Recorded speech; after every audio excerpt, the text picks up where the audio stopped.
Okay, so welcome, welcome, welcome. This is Gail Turner Brown with Small Business Network and Small Business Network TV.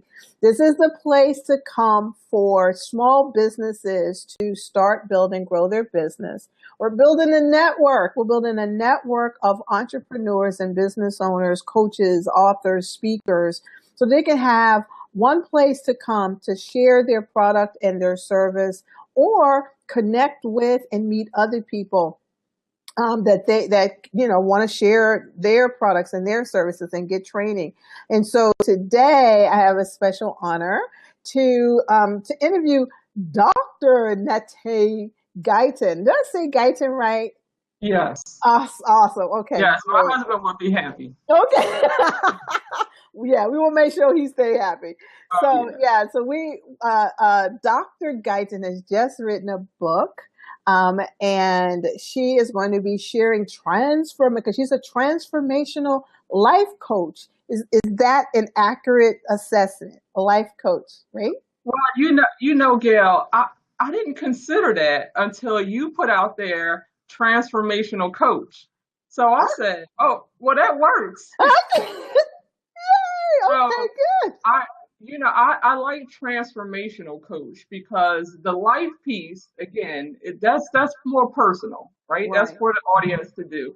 So transformational coach sticks, and I'm gonna run with it. Okay, that's good. Okay, see, I won't even charge you for that. Okay. See, that's good. I'm glad. I love it. So since you said that, I'm definitely going to jump right into it because I really want to understand what exactly is a transformational coach. What is that? Right. I would say a person more like an accountability partner, right? Or someone who helps you through your personal life transformations. We all go through these journeys, and some of us call it seasons. Some of us call it age, right? Or times in our lives, or some of us call it pain, right? Oh, But yeah. each of us go through these transitions in life where I believe that God takes you to another level, deeper spirituality and deeper connected with your vision. So what I like to do, and what I went through the book with the 10 steps, I really like to help people go through their personal transformation, but guide them through 10 practical steps to help them get through the process. Okay, so because of the time element, I would love to hear. You may not be able to do all 10. If you can, great. But can we at least have 5? Give me 5. So and let me go back 1 second. So who specifically are you speaking to? Like, which kind of person are you speaking to? My audience is primarily women. Okay, so this is mainly women. Okay, women. Okay. And if I had to give an age range, I would say between 28 and 38, right? Okay. If I had to give a range. And the reason why I'm saying that is because I just turned 40, so I can only speak to my own life experience, right? Mm-hmm. I can't tell you at 48 what your transition may be. Okay. But at 38 and 28, because I experienced that, I can tell you some of the things that I've done. So what I try to do in this book is be relatable and transparent and share pieces of my journey with the audience. Okay. That makes sense. That definitely makes sense. But it's definitely applicable to all ages. Right. Okay. But again, if I had to define that audience, I want to speak from where I've been. Because, sometimes people get a book and they say, people aren't real, people aren't authentic. And sometimes people are speaking to things that they have no reference point to. Right. So I want to be able to offer you my viewpoint of vantage and help you get through yours. And so that's where the work comes in. And that's where the 10 principles come in. Okay, awesome. So take me through the 10 principles. Now, I'm like way beyond the person that you're talking to, but that's okay. I remember what it's like to be 40. I still remember that. So right. And remember, Gail, we all go through these transitions. And when you hear the principles, it's nothing scientific. My grandfather always say to me, is nothing new under the sun. That's right. So they're very practical. They're very relatable. But I myself, as your transformation coach, what I'm going to help you do is to get through it, to get to the next, so you can achieve what you want to have. Because Gail, sometimes we get stuck in that thing. Oh, yes. We get stuck. And when it gets too hard, we go back to what we had before and not what's in front of us. Right. Okay. Yes. So let me take you through at least 5 steps of my favorite steps. Okay. And number 1 is alter your perception. Now, what's that mean? So sometimes it's just about your perception. And let me give you a viewpoint from my advantage. I'm a nurse by background, and I've been a nurse for over 15 years. And to be an author and to be a real estate investor is not anything that I had on my purview. I was a nurse in the nurse box, and that's how I lived my life, and that's how I looked at my profession, and I looked at my future and career. I always wanted to go through the ladder in nursing. Mm-hmm. But when these other opportunities came, I couldn't see myself other than a nurse. So it was kind of a conundrum for me. And I had to alter my perception to say, well, I can still be a nurse, but I can be a real estate investor, and I can own my own company, and I can be an author, and it doesn't have to be about healthcare. So I had to take my mind out of the box. So number 1 is alter your perception. Okay. All right. So I'm gonna put that in the box so people will know. Number 1, alter your perception. Alter your perception. Okay. What's next? Number 2, this is my favorite one, and this goes back to the female audience. Number 2 is eliminate the clutter. Woo! Oh, okay. That's deep. And listen, this is why I tell you, all ages. Now, to eliminate the clutter, I want to tell you that took me 9 months to do. It took me 9 months. I was on step 2 for 9 months. So then as your transformation coach, I can help you go through that process. What is the clutter that I need to identify, right? How do I need to go forward? And my favorite Bible example of clutter is Lot's wife. And I mentioned this in the book, when Lot's wife turned into the pillar of salt, right? So Lot and his kids, they came out of Sodom and Gomorrah, but she turned around and looked back. Right. And I identified with that because I said, would I have looked back? Of course I would have. Because I want to look back at my stuff and my hard work and my house and my kid, and my clothes. Right. So that is the clutter you need to eliminate because you can't move forward. You can't take that thing with you. Right. So it does take a while for you to eliminate the clutter in your life, in your mind, and say, I'm in this box. I can see myself moving forward, but how do I do that? Right. I got it. Oh, I love that. Yep. Number 3. Number 3. What's number 3? Number 3 is remove the constraints. Okay. And so this is another favorite one of mine because most of the time we have budgetary constraints, right? Mm-hmm. I can't be a property investor because I can't afford to do that. I can't afford to send my kids to school and invest in properties. I can't invest into my own business or even start my own business because it costs $75,000 to start up a business. I don't have that. Right. And from the very beginning, we have already discounted ourselves. Right. But biblically, we are promised the inheritance, right? So if you go out there on faith, remove the constraints, especially the budgetary constraints. Then you can achieve what you want. And I'm telling you, I live this thing.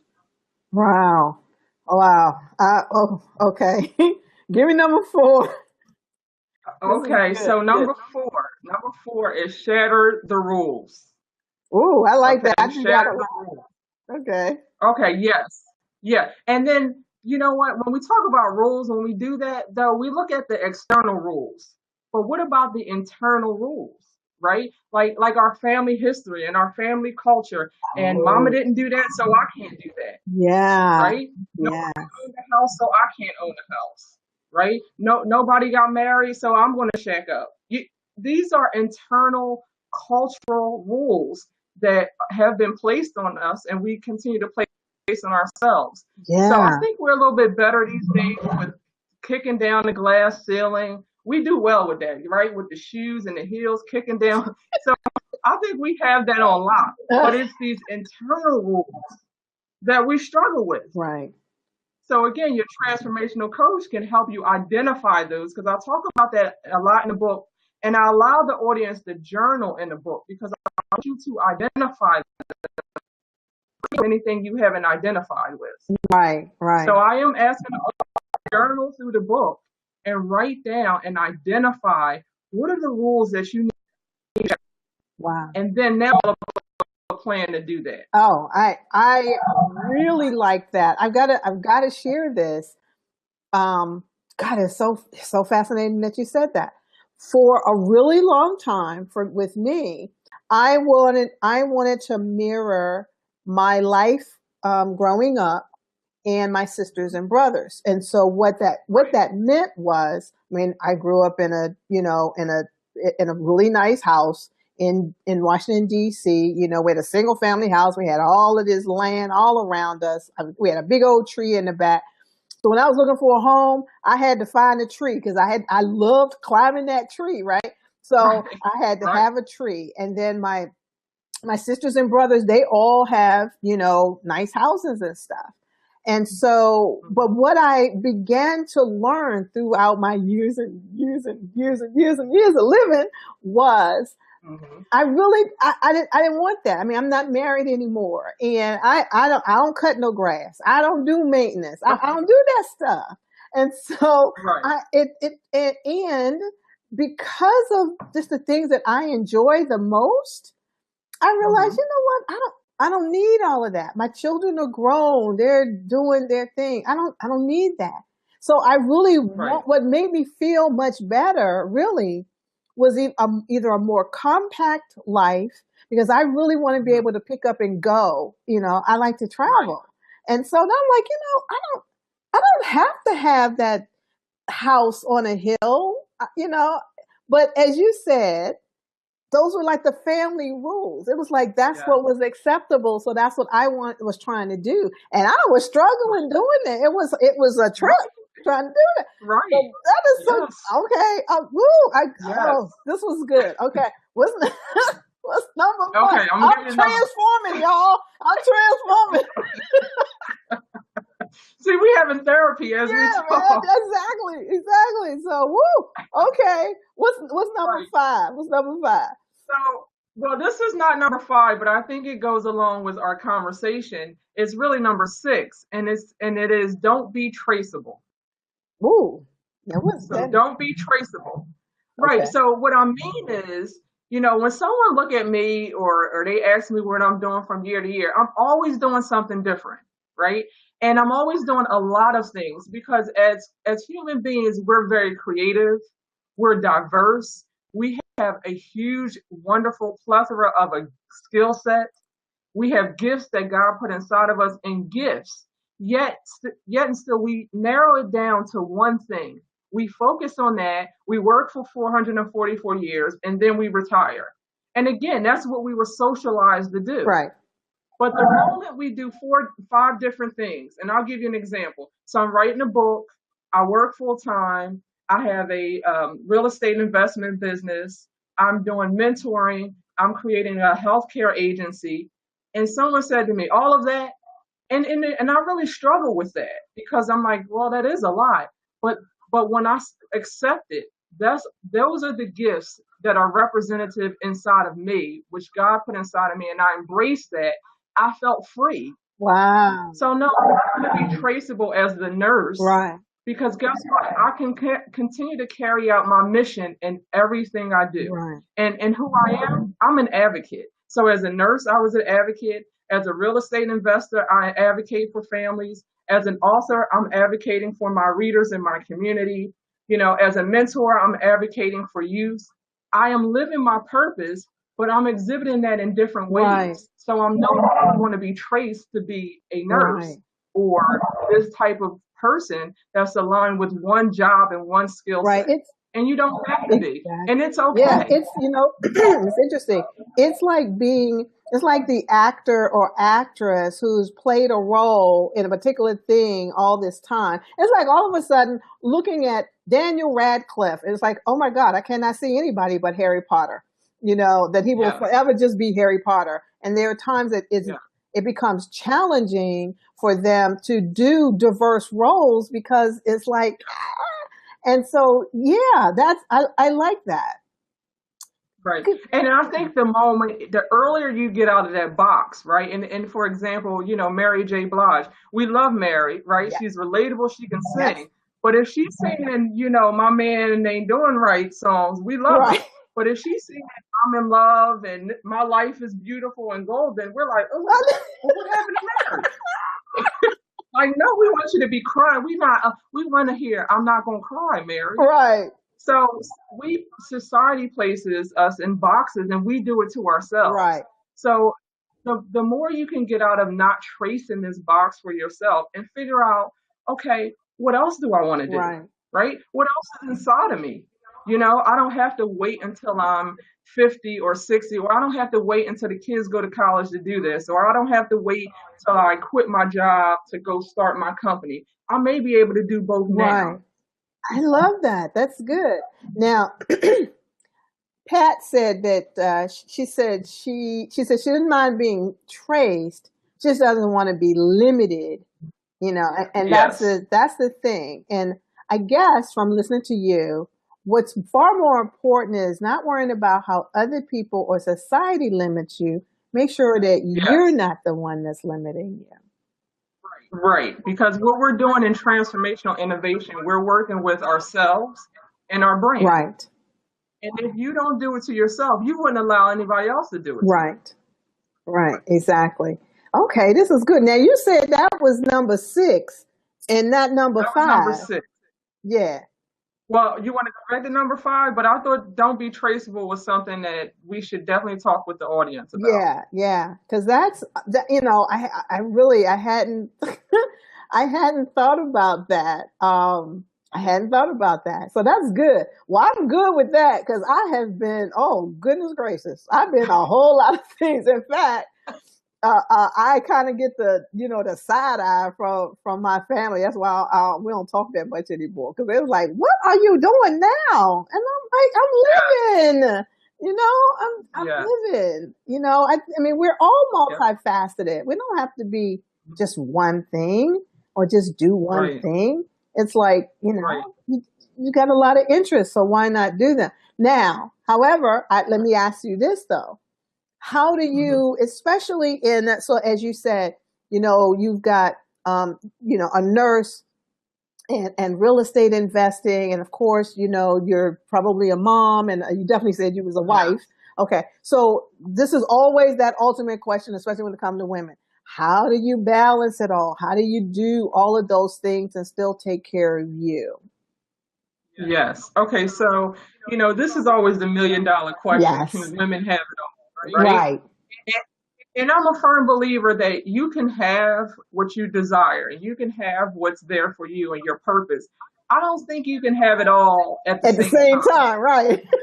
Yes. So that's been my example and my experience as well. And I've had to learn how when to move forward and when to back up, when to give and take. So I do have 2 children. Two boys. One's 14 and one's 8. And sometimes it's very busy. So then I have to back up from the things that I'm doing and invest in them. Right.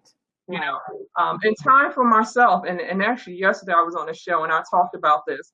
I do a lot of prayer, centering myself, yoga, but I take out time. And when I say take out time, I literally put my prayer time scheduled in my calendar. Mm-hmm. Right. And so it alarms me. And so that's the time where I can really center myself, hear what God is saying to me, really hear the things that I need to do and focus on, just that balance. Right.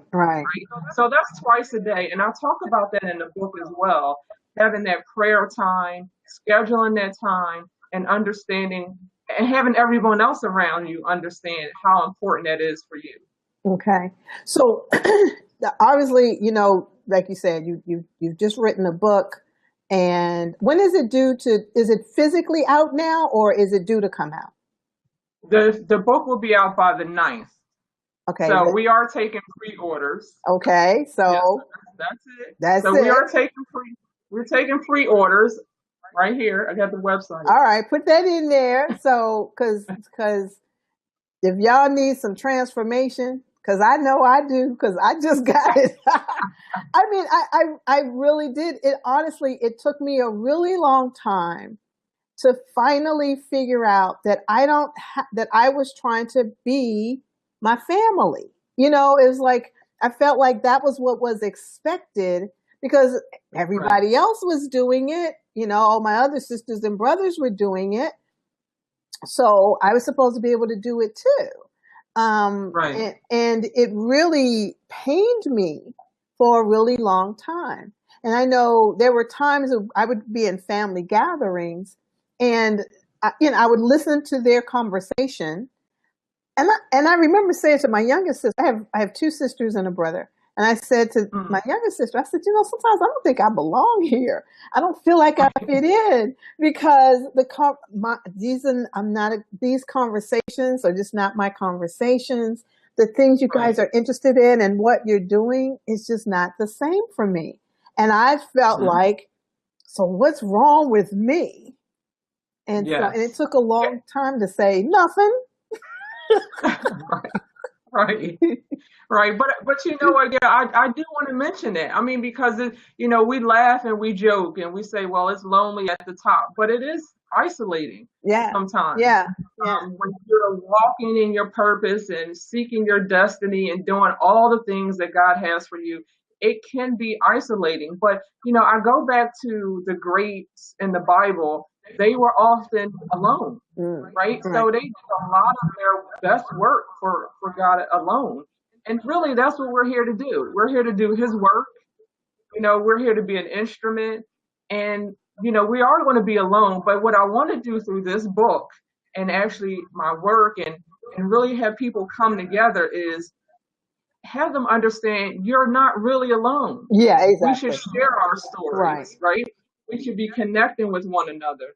And so that's what I want to offer in this ministry and say, listen, here's my examples. And in the book, I do give you my personal examples for each point.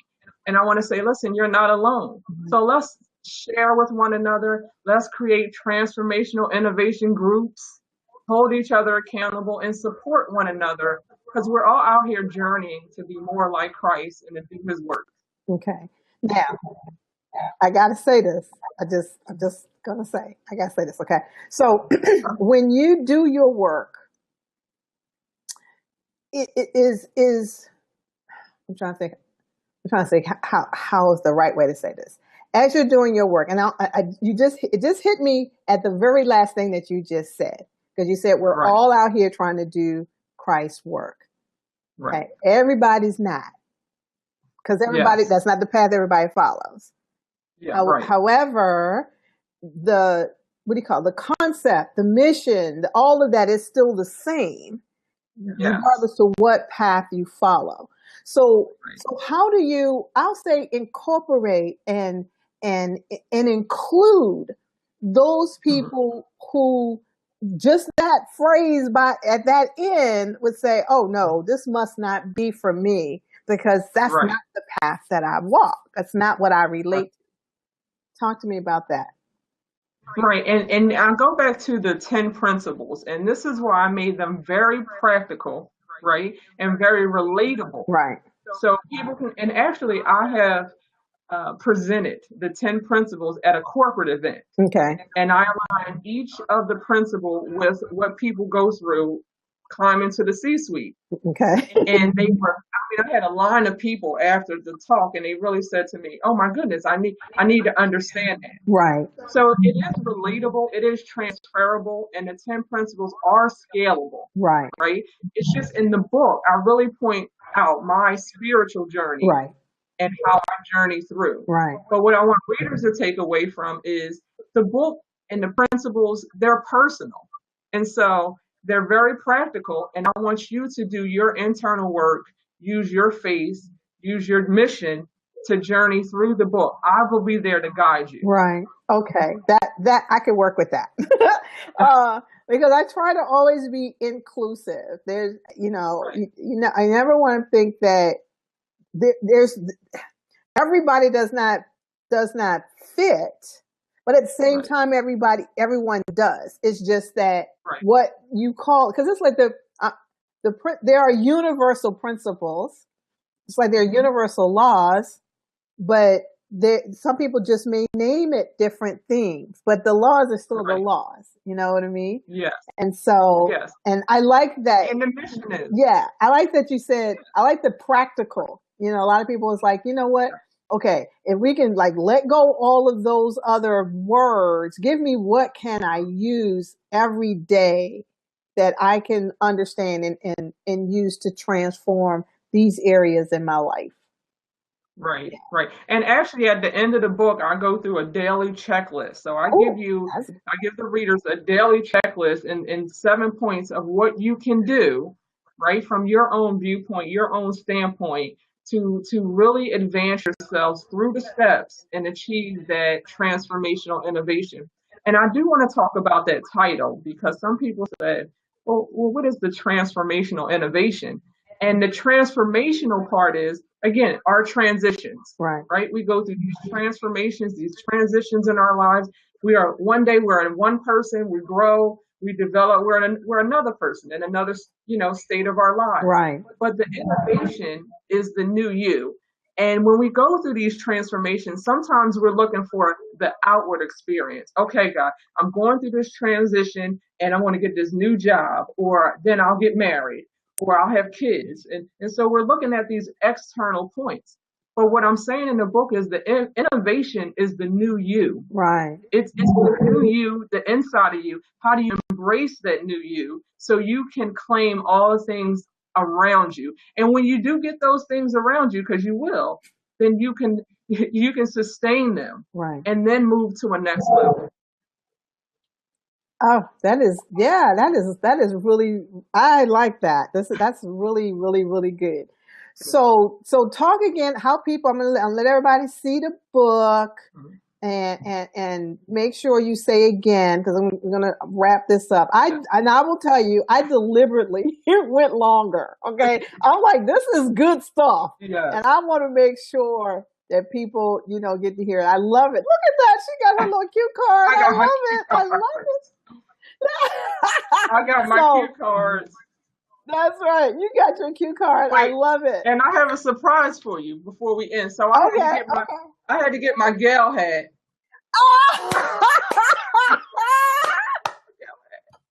Wait a minute. I love it. I had to get my gal hat, and then I have some prizes for you. So I have a mug for you. Some gifts I'll send to you for inviting me on your show. I have the mug I'll send. And then I have the shirts that we have on our website. Oh, y'all, look. What's it called? She got swag. Right, the Teen Transformation shirts. I love that. Yes. I love that. So there. So on point. I will send that to you, and you can order it on our website. Yes, I love it. I love it. All right. And please hit me up on Instagram at Dr. Guyton 10. Let me know what you think. Okay. So y'all make sure y'all have that. Got my gal. I love it. I like that hat. Oh, I love that hat. I'm just saying, you are too funny. You are too funny. I have to tell my, I have a friend of mine, which I really need to have her on the show. She sells hats and she got me into hats. And so, everybody always says, you don't really wear hats. And I'm like, yeah, I never did. And then I started supporting her. And the next thing I know, I can have a hat show. I have so many hats. So I love it. That is too cute. I love that. I'm so serious. When I watched the show, I said, well, Gail got swag. I got to get my Gail turn around hat to be on the show. That is too funny. I am so honored. That's good. So now I know. I'm going to start a trend. Everybody wants to be wearing hats. Yes. I love it. Thank you so much, Gail, for having me on the show. And It's absolutely an honor and a pleasure. And I am so looking forward to continuing the journey, continuing to see you. I want to continue to promote everything that you're doing because I love it. I really do. Thank you. I'll tell you some stuff off the record. I think this is really good. This is really, really good. I'm really excited for you. Good. And I noticed that Mr. Leroy was in the house. Thank you once again, Mr. Leroy. You are always just phenomenal guy. You're always, and in fact, I will invite you into the seat. Why don't you come into the seat and say hello, since you were the instrument for putting us together. Yes. Well, I guess really the universe was the instrument. It just used you. Yes, and the instrument for this entire project. I met Leroy at a conference, and it just took off from there a couple years ago. So he has really transformed my vision into reality. So J&F Enterprises. J&F, yeah, Mr. Leroy, can you come on? Oh, there you are. Okay. Because we need to give you a shout out. Yeah. I absolutely want to give you a shout out. Okay, how come this is not? Okay, there we go.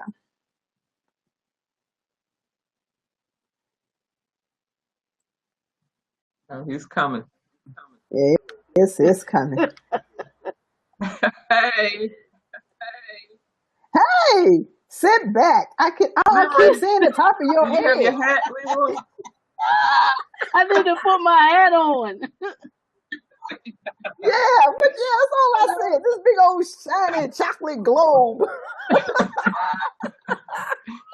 He was laughing. I definitely wanted to give you a shout out, Mr. J&F Enterprises. What did he stand? He told me he stand for Jesus Never Fails. Yes. And I'm like, I like that. I love that. But Leroy is a publisher and a marketer and a mentor and an all-around great guy to know. And so thank you for all that you do. You are so supportive. Yes. And he always, Gail, I got somebody that I think would be great on your show. So thank you. I just want to make sure I plugged you, sir. So you have the floor. You have the last word. I will give you the last word. I caught like half of it, half of the show, but Dr. Nat'e, I hope I'm pronouncing that right because I keep saying Nat'e, but Nat'e. There is an accent there or something. Dr. Nat'e, it's great to see her on your show tonight, Gail. And you know, I'm always trying to put a bug in your ear or introducing you to somebody and trying to do something. What you got going on or what we got going on. So, absolutely, always appreciative of it. And I am like you. I'm proud of this young lady sitting in this seat right here because she is. Let me tell you, I get I have clients that I have, but she is by far the best client I've ever had. Anything that I ask, she's on it. I sent that to you, Leroy. She is just always. I know. I told her. I'm on my P's and Q's with everything. Yes. That's what I told her. I said, man, you make sure that you keep me on point because I'm like, she sent me a message, an appointment. And I said, okay, what did you need to talk about? She said, well, you sent an email saying we needed to do this test. I was like, oh, that's right. I forgot. She is on point. So she is like the perfect client. So I'm just dubbing you the perfect client. From now on, you are the standard that I have to hold everybody else up to. I am telling you. Too much pressure. But that is good. Well, it is really great. For her really great. And what her book, because let me tell you, that book is going to transform lives, as I've told her when I first read the manuscript. And I was just like, wow, it is sorely needed, especially in this day and time with all of the things that are going on in in and around the world, there's a lot of people that need some transformation. So, it is definitely going to help and bless a lot of people. So, Yeah, well, I can tell that because I asked her, I said, okay, take me through like 5 of your steps. And I can't remember was step number 1 or 2 or 3. But anyway, I'm like, ooh, okay, yeah, this is me right here. So I was getting coaching right here on the spot because I'm like, yeah, wow. me, So me yeah, myself saying, I can tell. I need to be doing that was me. I was like, ooh, Oh my God. That is really good. That is really good. So anyway, I gotta shut this down, but thank you so much. I really appreciate you, Leroy, for yes, introducing me to absolutely, Dr. absolutely. Nat'e. And absolutely, Dr. Guyton, I really appreciate you coming on to the show, sharing and helping us Yes. transform. Thank you, Leroy.